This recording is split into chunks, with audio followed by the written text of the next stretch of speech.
I felt great, all right? Because here, I want to set the tone. Huge win.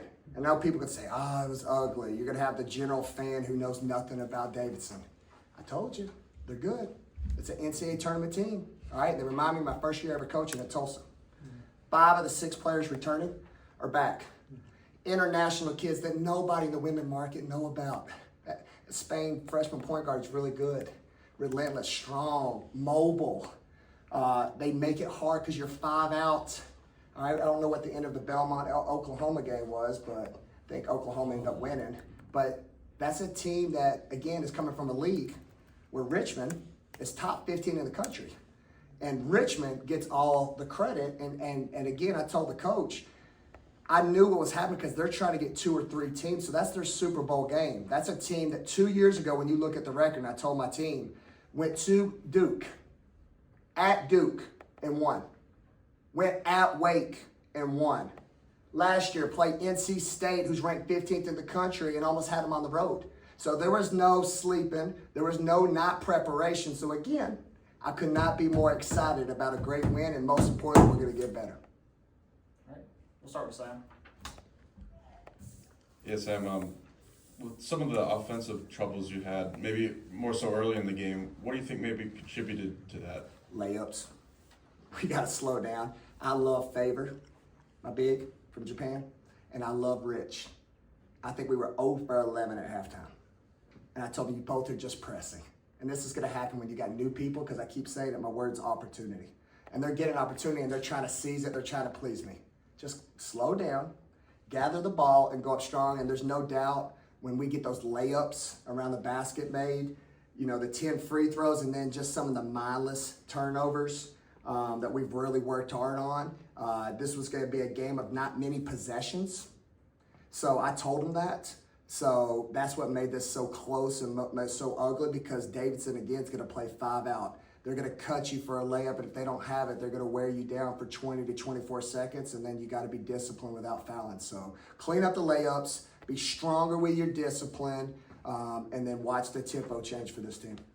Robbie? Do you have an update on Sanaya, her status? Well, I was hoping you were rubbing her ankle, all right? Because I think I went to her twice during the game and said, kid, can I put you in or not, right? She's day-to-day.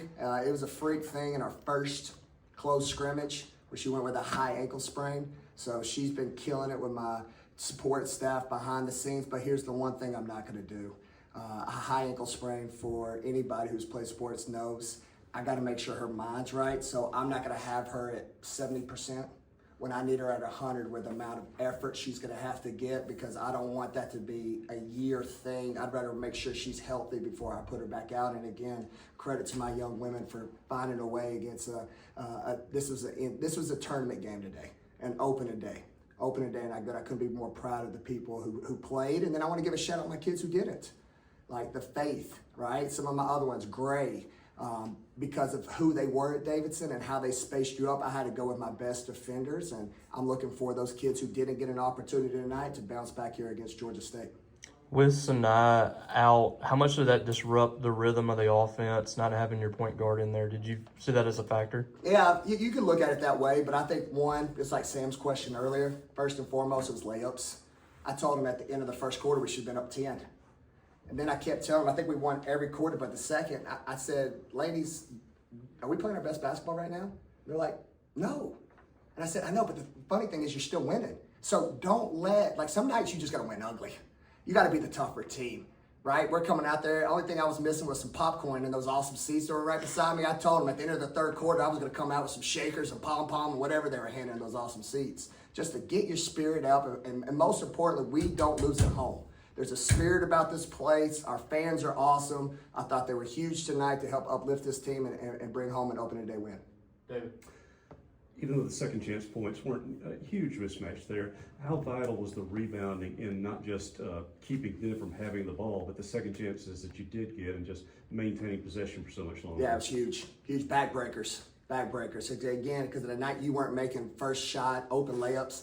Even the putbacks I don't think we made. Mm-hmm. But we got to the line. We got to catch our breath. We got to just keep punching and try to, find a way to control the game, where you want to do it in rebounding where you can run an offense, But this game, it was more rebounding and slowing them down. And again, we'll take it however it's delivered tonight.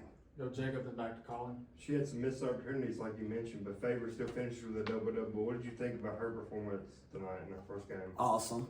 Awesome. I'm going to text her and call her afterwards to make sure she's not beating herself up because, again, this is a young lady that, what a great story. I want our fan base to know about her. You know, moves from Africa to Japan, goes to school there, right, for an opportunity. And then we find her in today's time in the crazy chaos and get her all the way to Starkville, Mississippi. Her family's never even been here, y'all. And she committed over the phone. And so for her to have a smile on her face and play in an environment that she's never played in, I couldn't be more happy for her. And then I want to give a shout out to my freshmen. All right, they deserve a lot of credit. For Jayla Lampley, all right, to come out like she did in 27 minutes and come out in that first quarter and cut like no other. Her mother's taught her how to play the game. That kid's tough. And what's fun to watch about that kid is her best basketball's ahead of her. And then I tried to tell you about Madison Francis, y'all. 6 blocks tonight. I told you, you know me, I'm not going to gas something up unless I really believe it. I've never seen a young lady jump like she does. And I thought there were some crucial points where they could have got a layup, but she came out of nowhere and just kept our crowd involved, but most importantly, got to stop. Colin, then